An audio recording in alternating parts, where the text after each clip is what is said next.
নিশ্চিতভাৱে আমি সৰ্বকালৰ কাৰণে তেখেতসকলক নিৰাপত্তা দিম। গতিকে সেই কথা আপোনালোকে আগন্তুক দিনত মনত কোনো কাৰণত সন্দেহ নাৰাখিব। ভাৰতীয় জনতা পাৰ্টীয়ে যি কথা কৈছিল সেই কাম সকলো নিষ্ঠাৰে কৰি আহিছে আৰু আগন্তুক দিনতো কৰি যাব। আমাৰ লক্ষ্য বৰাক ব্ৰহ্মপুত্ৰ পাহাৰ ভৈয়ামৰ মাজত মিলাপ্ৰীতি, সমন্বয়, ভাতৃত্ববোধ, আন্তৰিকতা, শ্ৰদ্ধা, ভক্তি, মৰম, চেনেহ, ভাতৃত্ববোধ আৰু আন্তৰিকতা এইবিলাক গঢ় দি আমি আমাৰ শক্তি বৃদ্ধি কৰিব লাগিব। কাৰণ এইখন ৰাজ্যক বিশ্বৰ অন্যতম শক্তিশালী ৰাজ্য হিচাপে প্ৰতিষ্ঠা কৰিব লগা হ'লে, ভাৰতবৰ্ষৰ অন্যতম শ্ৰেষ্ঠ ৰাজ্য হিচাপে প্ৰতিষ্ঠা কৰিব লগা হ'লে আমি সকলোৱে মিলাপ্ৰীতিৰে কাম কৰিব লাগিব। কোনো ধৰণৰ সাম্প্ৰদায়িক শক্তিয়ে আজি বৰাক ব্ৰহ্মপুত্ৰ পাহাৰ ভৈয়ামৰ এইখন সমাজ আজি কোনো ধৰণে বিপথে পৰিচালিত কৰিব পৰা নাই। আমাৰ কাৰ্যকালত বিজি কাৰ্যকালত সকলোৱে শান্তিত আছে, মিলাপ্ৰীতি আছে। এইটোৱে আমাৰ চৰকাৰৰ উল্লেখযোগ্য সফলতা আৰু এইটোৱে হ'ল সবকা সাথ, সবকা বিকাশ, সবকা বিশ্বাস। গতিকে সেই দৃষ্টিভংগীৰে আমি আগন্তুক দিনত আমাৰ চৰকাৰৰ প্ৰতিটো কাম আগুৱাই নিয়াৰ সংকল্প লৈ আমি আপোনালোক সকলোৰে সহযোগিতা বিচাৰিছো। আৰু জগত প্ৰকাশ নাডা ডাঙৰীয়াই আজি এই বৰাক উপত্যকাত পদাৰ্পণ কৰি আমাৰ ভাৰতীয় জনতা পাৰ্টীৰ নিষ্ঠাবান বুথ কমিটিৰ হওক, পৃষ্ঠা প্ৰমুখে হওক, আমাৰ মণ্ডল হওক, জিলা হওক, ৰাজ্যিক সমিতিৰ সকলো পৰ্যায়, মৰ্চা, কোষ সকলোকে আজি উৎসাহিত কৰাৰ বাবে তেখেতে ৰাষ্ট্ৰীয় সভাপতিয়ে যেনেধৰণে ইয়ালৈ আহি শক্তিশালী পদক্ষেপ গ্ৰহণ কৰিলে তাৰ বাবে মই ভাৰতীয় জনতা পাৰ্টীৰ প্ৰতিগৰাকী কাৰ্যকৰ্তাৰ হৈ জগত প্ৰকাশ নাডা ডাঙৰীয়াক আন্তৰিকতাৰে শ্ৰদ্ধা আৰু কৃতজ্ঞতা ধন্যবাদ জনাইছো। আৰু আপোনালোকে আজিৰ পৰাই দিনে নিশাই কষ্ট কৰাৰ বাবে সংকল্প লওক, ঘৰে ঘৰে যাওক আৰু ভাৰতীয় জনতা পাৰ্টীৰ কেন্দ্ৰীয় চৰকাৰৰ যোৱা দিনৰ বিভিন্ন আঁচনি আৰু ৰাজ্য চৰকাৰৰ আঁচনি সফল ৰূপত কেনেধৰণে ৰূপায়ণ হৈছে এই কথা মানুহৰ ঘৰলৈ গৈ আলোচনাত মিলিত হওক। আৰু তেতিয়া অসমৰ বুকুত বসবাস কৰা প্ৰতিটো পৰিয়ালে ভাৰতীয় জনতা পাৰ্টী চৰকাৰে কৰা ভাল কামৰ এখন সুন্দৰ প্ৰতিচ্ছবি প্ৰত্যক্ষ কৰিবলৈ সক্ষম হ'ব।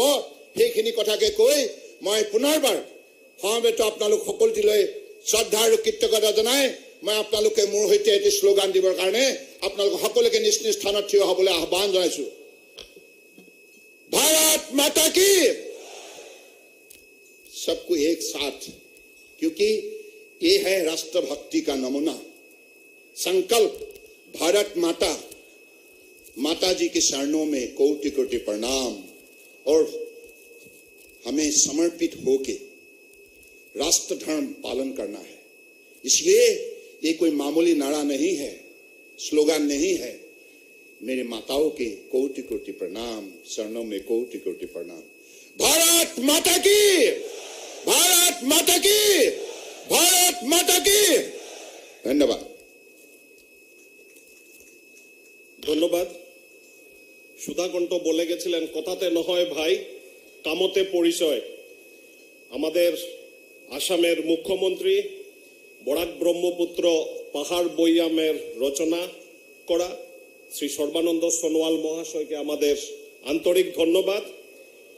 এইবার हमारे भारतीय जनता पार्टी के बहुत ही जुझारू, कर्मशील अध्यक्ष श्री रंजीत दास जी, हमारे वरिष्ठ मंत्री और नेडा के कन्वीनर श्री हेमंत बिस्व शर्मा जी, हमारे राष्ट्रीय उपाध्यक्ष और असम के प्रभारी हमारे बैजयंत पांडा जी, राष्ट्रीय महामंत्री श्री दिलीप सैकिया जी, हमारे सह प्रभारी श्री पवन शर्मा जी, हमारे वरिष्ठ नेता और हम सब के सम्मानीय कविंद्र पुरकायस्था जी, पूर्व में केंद्रीय मंत्री, हमारे परिमल जी शुक्ला जी, राज्य के मंत्री, राजदीप राय जी, हमारे यहाँ के लोकप्रिय सांसद,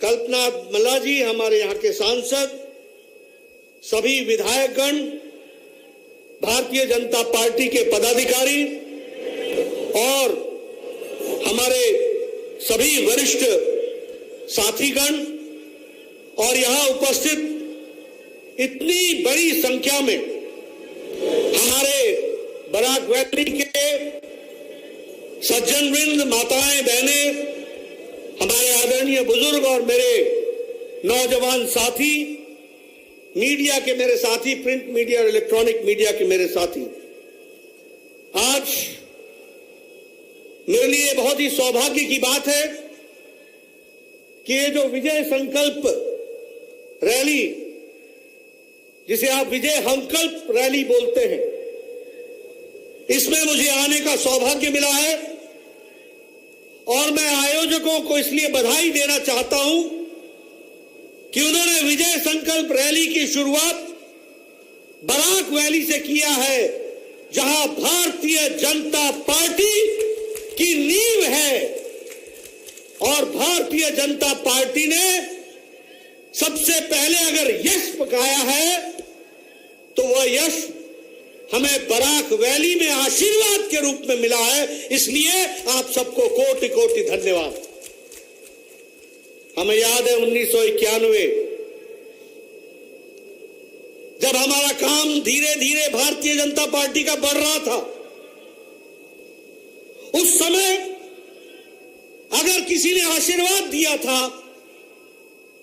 और एक तरफा आशीर्वाद दिया था तो वह बराक वैली था, जहां से 9 जन विधायक बने और 2 जन सांसद बने। यह हमको ध्यान में रखना चाहिए।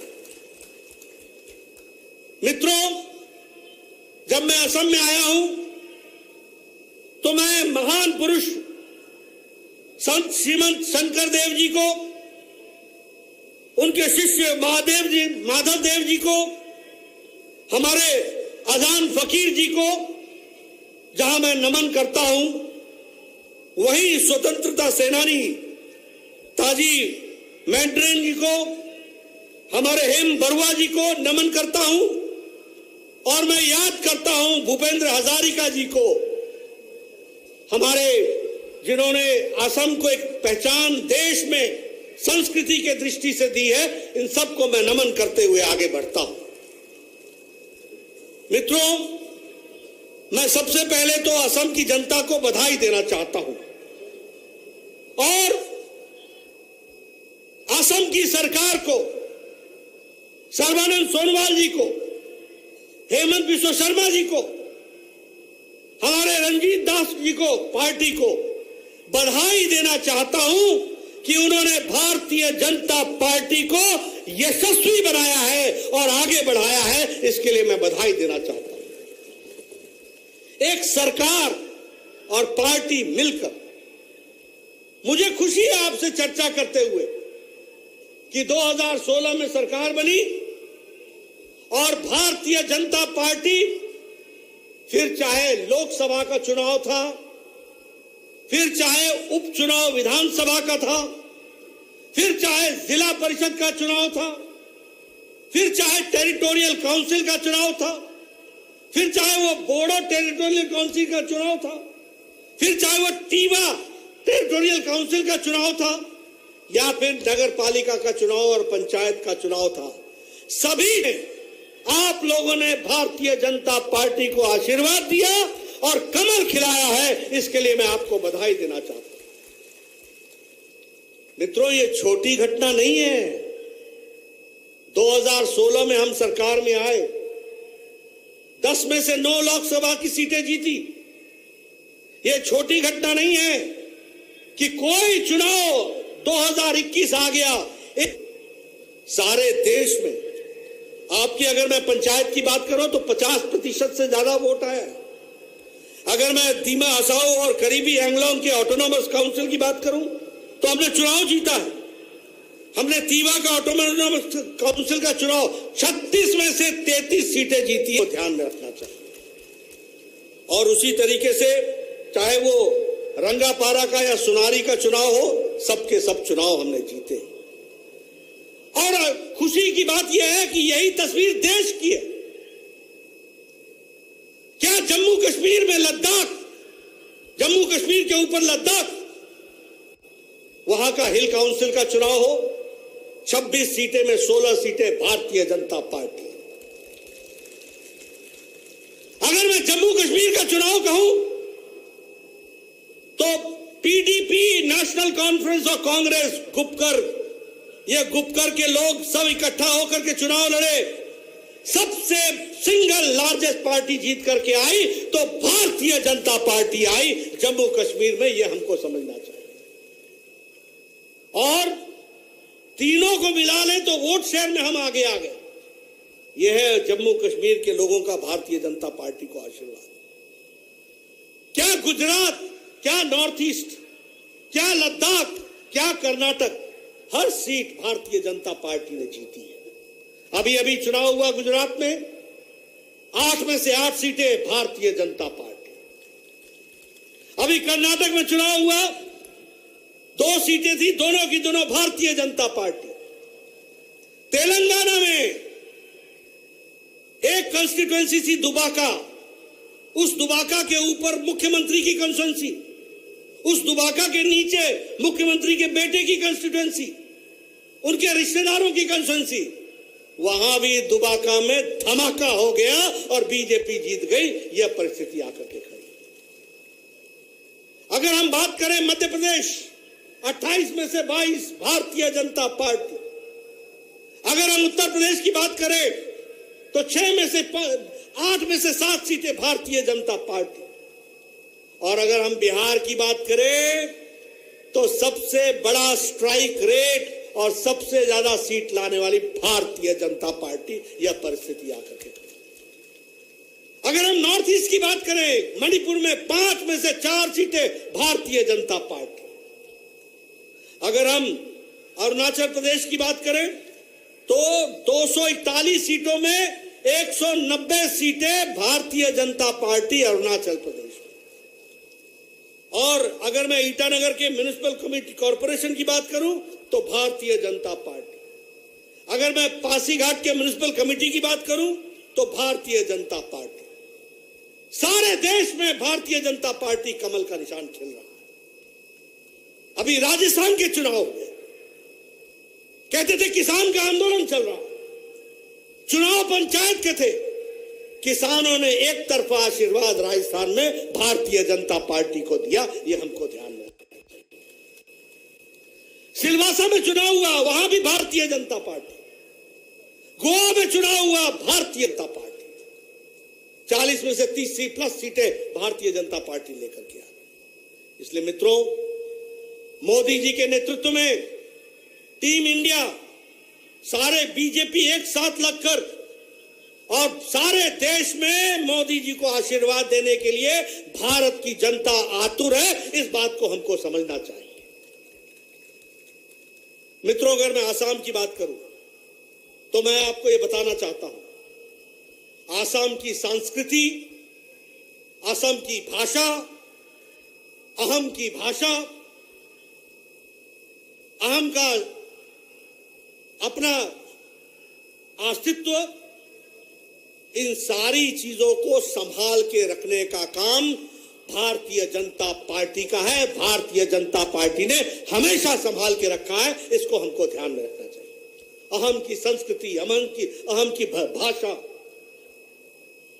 ये सबको हमेशा अगर किसी ने तवज्जो दी है तो वो भारतीय जनता पार्टी ने दी है। यहां के अधिकारों के बारे में भी चर्चा हुई तो उसके प्रति भी अगर संवेदना रखी है तो वो भारतीय जनता पार्टी ने रखी है। इस बात को समझना चाहिए। ये असम का आंदोलन जब चल रहा था तो इसको देशव्यापी बनाने में सबसे पहले अगर किसी ने आवाज उठाई थी तो भारत रत्न श्रीमान अटल बिहारी वाजपेयी जी ने पार्लियामेंट के अंदर और पार्लियामेंट के बाहर आवाज उठाई। सारे देश में इस नारे को गुंजाया था, श्रीनगर हो या गुवाहाटी, अपना देश अपनी माटी। केरल हो या गुवाहाटी, अपना देश अपनी माटी। और असम आंदोलन के साथ सारे देश में भारतीय जनता पार्टी सदा सदा खड़ी रही। इसको हमको समझना चाहिए। असम की भाषा बहुत ही अच्छी भाषा, और इसको संभाल करके रखने की जिम्मेवारी हम सब की है, जिसको हम लोगों ने किया है। और असम को देश में भी स्थान देने की बात आई तो वो हमेशा एनडीए की सरकार रही है। फिर चाहे वो भारत रत्न देना हो भूपेंद्र हजारिका जी को, तो नरेंद्र मोदी जी की सरकार आती है। अगर हमारे लोकप्रिय गोपीनाथ बोरदोले जी को देना हो तो वो अटल जी की सरकार होती है, जो भारत रत्न से सम्मानित करती है। इसलिए असम की संस्कृति, असम का नेतृत्व, असम के अस्तित्व को अगर किसी ने पहचाना और उसको देश में स्थान देने का काम किया है तो वो एनडीए की सरकारों ने किया है। बहुत शांति तरीके से लोगों का विकास के लिए हम काम करते रहे। यहां 6 कम्युनिटीज, 6 प्रजातियां, जिनको हम लोगों ने एसटी का स्टेटस दिया, लेकिन एसटी के स्टेटस देने में किसी का हक नहीं छीना, उनका हक बरकरार रखते हुए इनको भी एसटी का स्टेटस दिया। फिर चाहे वो मोरन हो, मोटोक हो, कुछ राजवंशी हो, ताई अहोम हो या फिर आदिवासी टी ट्राइब्स के लोग हो। आपने कभी देखा कि कांग्रेस सरकार ने हिम्मत की? कभी इन लोगों के बारे में सोचा? कभी इस तरीके की बातचीत की?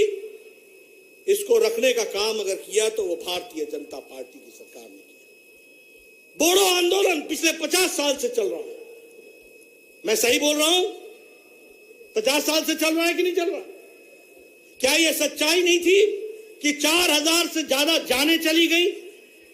लेकिन मुझे खुशी है कि बोडो अकॉर्ड के दृष्टि से सारे नेशनल डेमोक्रेटिक फ्रंट बोडोलैंड के लोगों ने अपने हथियार रख दिए और असम की जो टेरिटोरियल इंटीग्रिटी थी उसको भी, टेरिटोरियल इंटीग्रिटी को बचा करके बोडो अकॉर्ड करके उनको मुख्य धारा में लाने का काम किया। और इसके साथ साथ 1500 करोड़ रुपए उनको बोडोलैंड के लोगों को ठीक से स्थापित करने के लिए देने का काम किया। अगर हम बात करें, हमारे पड़ोस की जगह है त्रिपुरा। लंबे समय से ब्रू रियांग की झगड़ा चल रहा था, इसको भी सुलझाने का काम किया तो मोदी जी की सरकार ने इसको सुलझाया और हमारे गृह मंत्री अमित शाह जी ने इसको नीतिगत फैसले तक ला करके 600 करोड़ रुपए दे करके भी, और ब्रू रियांग के लोगों को 36,000 इंटरनली डिस्प्लेस्ड फैमिली को ठीक से बसाने का काम किया। बॉर्डर का लैंड डिस्प्यूट, ये लैंड स्वैप, ये भी अगर हुआ, असम की जनता इससे दुखी थी। घुसपैठ के चांस थे। लगभग 3 किलोमीटर 2.5 किलोमीटर का इलाका था जहां रुकावट नहीं हो पाती थी, लेकिन जमीन का स्वैप करके इसको भी अमली जामा पहनाने का काम भारतीय जनता पार्टी की सरकार ने किया। स्मार्ट फेंस प्रोजेक्ट लगा करके असम की जनता को घुसपैठ से बचाने का काम, इसको भी भारतीय जनता पार्टी की सरकार ने किया है। और सबसे बड़ी बात यह है कि कांग्रेस के शासन में प्रोजेक्ट भी चलता था, काम भी चलता था, कभी खत्म नहीं होता था, दाम बढ़ा दिए जाते थे, एस्केलेट कर दिए जाते थे, लेकिन काम खत्म नहीं होता था। एनडीए की सरकार आई, मोदी जी की सरकार आई, 2016 में सर्बानंद सोनोवाल जी बैठे, भूपेंद्र हजारिका जी का नाम पर बनने वाला सेतु उसको कंप्लीट का जो बोगी बील ब्रिज था वो भी कंप्लीट कर दिया गया। असम का जो गैस क्रैकर प्रोजेक्ट था उसका भी काम पूरा हो गया। ये बात हमको ध्यान में रखनी चाहिए। उत्तर यूपीए की सरकार में असम को 50,000 करोड़ मिला और बीजेपी एनडीए की सरकार में 3 लाख करोड़ रुपए विकास के लिए असम को मिला। अभी अगर हम नए प्रोजेक्ट की बात करें, मुझे खुशी है कि मैं मोदी जी की सरकार में पहले मंत्री था। मुझे खुशी है कि गुवाहाटी को, असम को एक All India Institute of Medical Sciences दे पाया हूं। 1350 करोड़ रुपए की लागत से बन रहा है और प्रति वर्ष उसमें 2000 करोड़ रुपए का रेकरिंग खर्च होगा। आपके लोगों को अब दिल्ली नहीं जाना पड़ेगा, आपके लोगों को कलकत्ता नहीं जाना पड़ेगा। आपके लोगों का इलाज बढ़िया से बढ़िया इलाज और world class all India Institute of Medical sciences बन रहा है, वर्ल्ड क्लास बन रहा है। यही नहीं, अभी सर्बानंद जी चर्चा कर रहे थे, हमारे हेमंत दास जी ने बताया 9 मेडिकल कॉलेज, 9 ही है ना, 9 में है 8 मेडिकल कॉलेज। और अभी अमित शाह जी आए थे, उन्होंने 835 करोड़ रुपए का एक नया मेडिकल कॉलेज का शिलान्यास भी किया। यह भी हमको ध्यान में रखना चाहिए। मित्रों, मोदी जी की सोच देखो, हर 2 लोकसभा की कंस्टिट्यूंसी में हर तीसरे जिले में एक मेडिकल कॉलेज हो, इसकी बात उन्होंने कही। और जब मैं स्वास्थ्य मंत्री था तो मैंने यहां सुपर स्पेशलिटी ब्लॉक दिया, डिब्रूगढ़ में गया, वहां मैंने बिल्डिंग दी, उसी तरीके से नवगांव में गया, वहां बिल्डिंग दी। यानी भारतीय जनता पार्टी, और मैंने नहीं दी, ये मोदी जी का आशीर्वाद जो आपको मिला है, असम की जनता को मिला है, इसको हमको समझना चाहिए।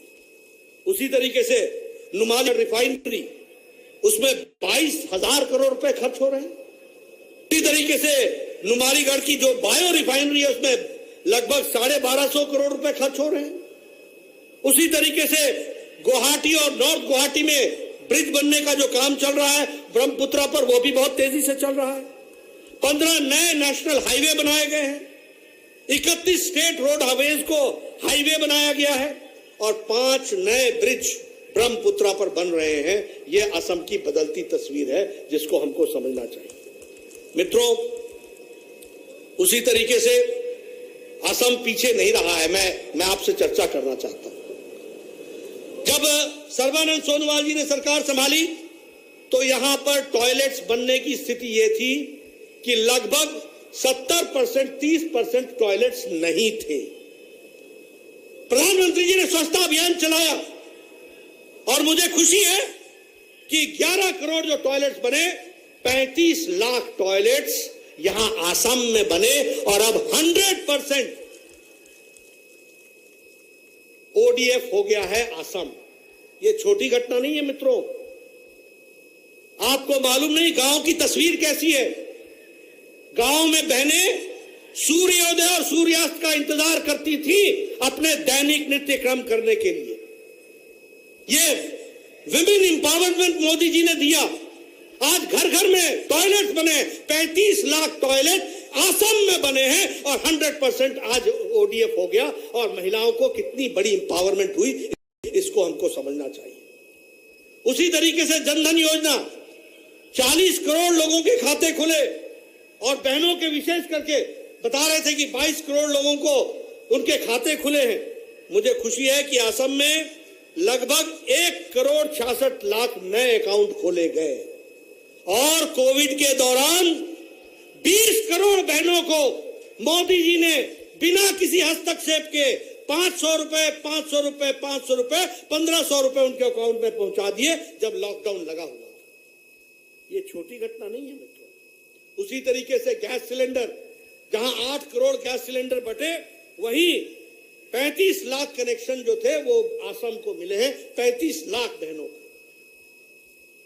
आपको गांव की तस्वीर मैं बताना चाहता हूं। हमारी बहनें 5 बजे उठती थी, जंगल में जाती थी, लकड़ी काट के लाती थी, और लकड़ी काटने के बाद फिर वो चूल्हा जलाती थी, और चूल्हा जलाते समय 200 सिगरेट का धुआं, उस धुएं को अपने छाती में लेती थी। आज 35 लाख लोगों को मोदी जी ने गैस का मुफ्त कनेक्शन दे दिया। सुबह उठो, गैस ऑन करो, चाय बनाओ, घर के लिए खाना बनाओ, तैयार हो जाओ और काम में जुट जाओ। ये छोटी घटना नहीं है।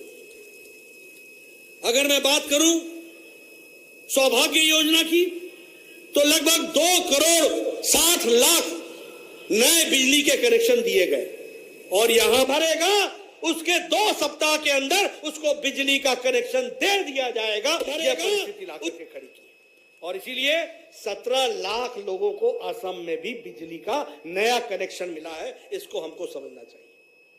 मैं स्वास्थ्य मंत्री था, मुझे बहुत खुशी है कि मोदी जी ने यह जिम्मा मुझे दिया आयुष्मान भारत का। 12 करोड़ लोग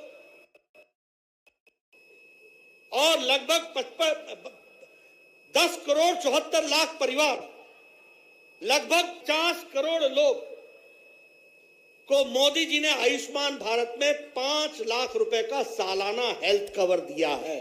सालाना 50 करोड़ लोग, भारत की 40% की आबादी, यानी सारा अमेरिका, सारा मेक्सिको और सारा कनाडा, ये सारी जनसंख्या मिला लें तो आयुष्मान भारत बनता है। ये परिस्थिति आकर के खड़ी हुई है, इतनी बड़ी काम किया।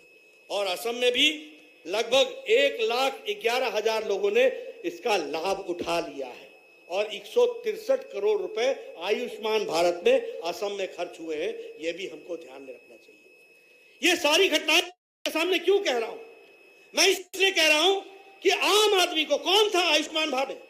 रेडी वाला, फेड़ी वाला, रिक्शा वाला, चाय वाला, ठेला वाला, सब्जी वाला, घर में काम करने वाली मेड सर्वेंट, कूड़ादान से उठाने वाला rack picker, by profession Ayushman Bharat में जोड़ा गया है। बाल काटने वाला बेचारा हमारा भाई, ऐसे लोगों को 5 लाख रुपए का सालाना हेल्थ कवर दिया। और मुझे खुशी है कि मुझे इसको इंप्लीमेंट करने का मौका मिला आयुष्मान भारत का। आप लोगों ने भी लगभग 1 करोड़ लोगों ने इसका लाभ उठाया है, इसके लिए मैं आपको बधाई देना चाहता हूं। मित्रों, अगर मैं बात करूं, अभी हेमंत बिश्व शर्मा जी कह रहे थे कि बहनों को 12 पास करने पर स्कूटी दी गई है। ये स्कूटी नहीं है, ये महिलाओं को इज्जत दी गई है। इसको हमको समझना चाहिए। ये उनको स्थान दिया गया है, ये सम्मान है। मुझे बताया गया कि लगभग कोई बड़ी संख्या में इकोनॉमिकली बैकवर्ड लोगों को 2,17,000 लोगों को, बहनों को आपने साइकिल दी है। यह साइकिल नहीं है, ये हमारी बेटियों को, हमारी बहनों को पढ़ने के लिए एक सम्मान और इज्जत दी गई है। इसको हमको समझना चाहिए। यह है बदलता भारत मोदी जी के जमाने में। और यह है सर्बानंद सोनोवाल जी, डबल इंजन की सरकार। मोदी जी ने पैसा दिया, इन्होंने उसको आगे बढ़ाने का काम किया। इस बात को हमको ध्यान में रखना चाहिए। इसलिए मैं आप सबसे यह निवेदन भी करता हूं, अभी मुझे बताया गया यहां कांग्रेस के जमाने में लाखों लोग ऐसे थे जिनको पता ही नहीं था, उनकी जमीन होकर के वो जमीन के अधिकारी नहीं थे। ब्रह्मपुत्रा वैली और बराक वैली में पहले चरण में 1,10,000 लोगों को पता दिया गया है और अभी दूसरे चरण में फिर से लगभग इतनी ही बड़ी संख्या को पट्टा दिया जाएगा, यानी उसको जमीन का अधिकार दिया जाएगा। मित्रों, उसी तरीके से अगर मैं बात करूं लॉ एंड ऑर्डर की, तो हमारे ध्यान में आता है कांग्रेस के जमाने में लगभग 2,298 ऐसे एक्सट्रीमिस्ट थे जिन लोगों ने सरेंडर किया। 3,000 के आसपास ऐसे आउटफिट्स थे, फिर चाहे वो अल्फा था, एनडीएफबी था, फिर चाहे वो केएलओ था, इन सब लोगों ने सरेंडर किया है। ये लॉ एंड ऑर्डर सिचुएशन ला करके हमारे सर्बानंद सोनोवाल जी ने खड़ी की है और यहां पर रुकावट की है। और इससे पहले की बात करें तो बड़ी संख्या में लोग गायब हो जाते थे यहां से। ह्यूमन ट्रैफिकिंग यहां पर रैंपेंट था, उसको भी रोकने का काम आप लोगों ने किया है। और मुझे खुशी है कि कोविड के दौरान असम ने बहुत अच्छा काम किया। आपका कम्युनिटी सर्विलेंस, मैं सर्बानंद सोनोवाल जी को और हेमंत बिश्व शर्मा जी को बधाई देना चाहता हूं।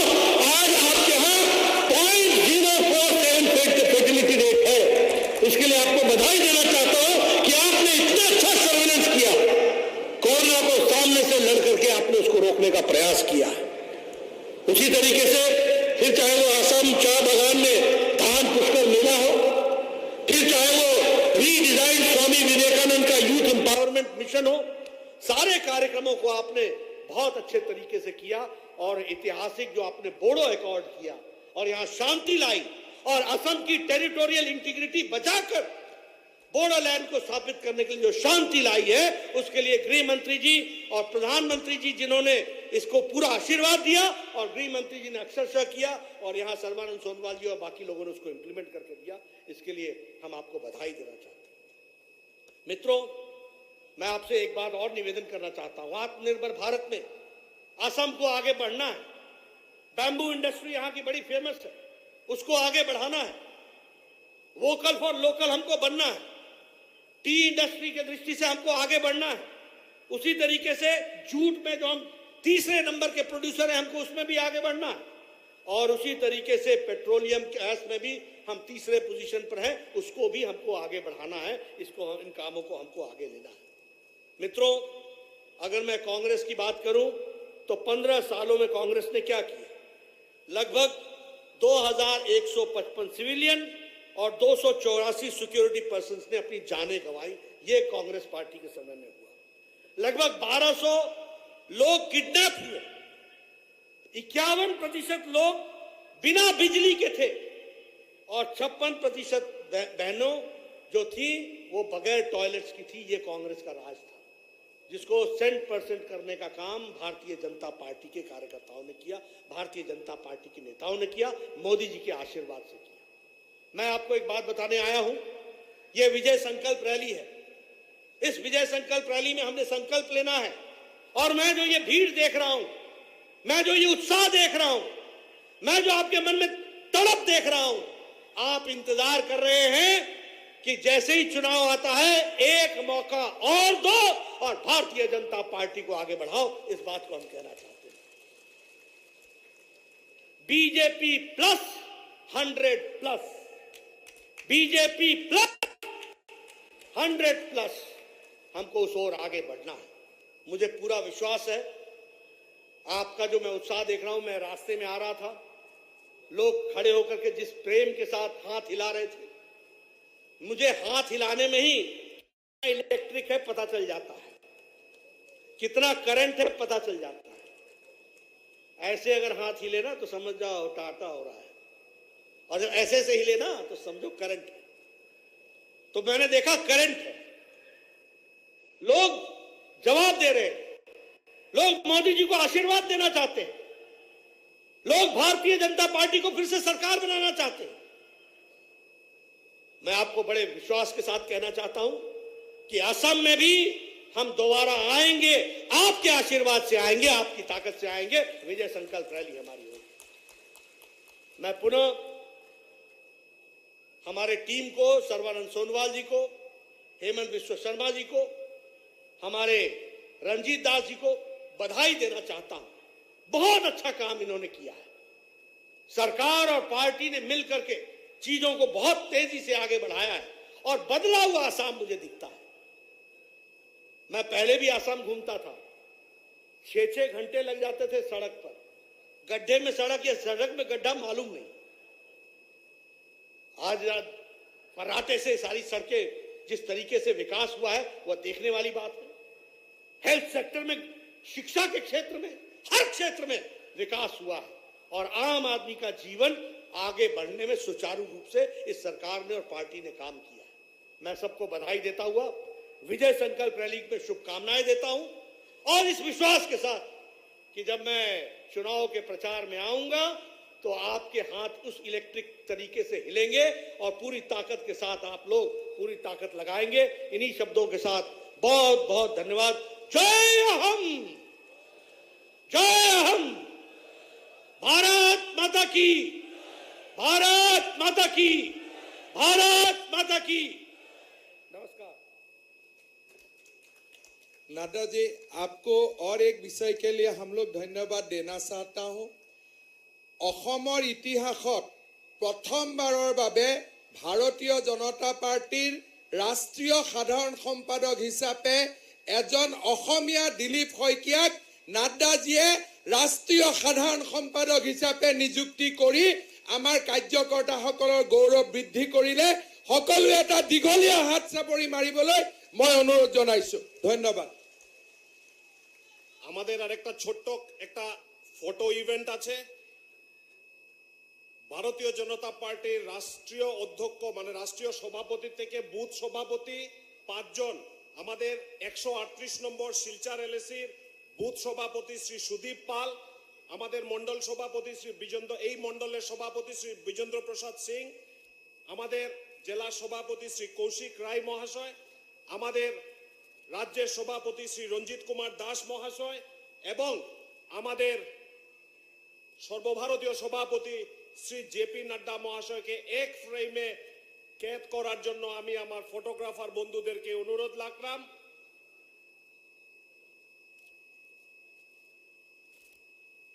বন্ধুগণ, বিজয় সংকল্প র্যালি 21 জানুয়ারি 2021 আমরা সমাপন হচ্ছে।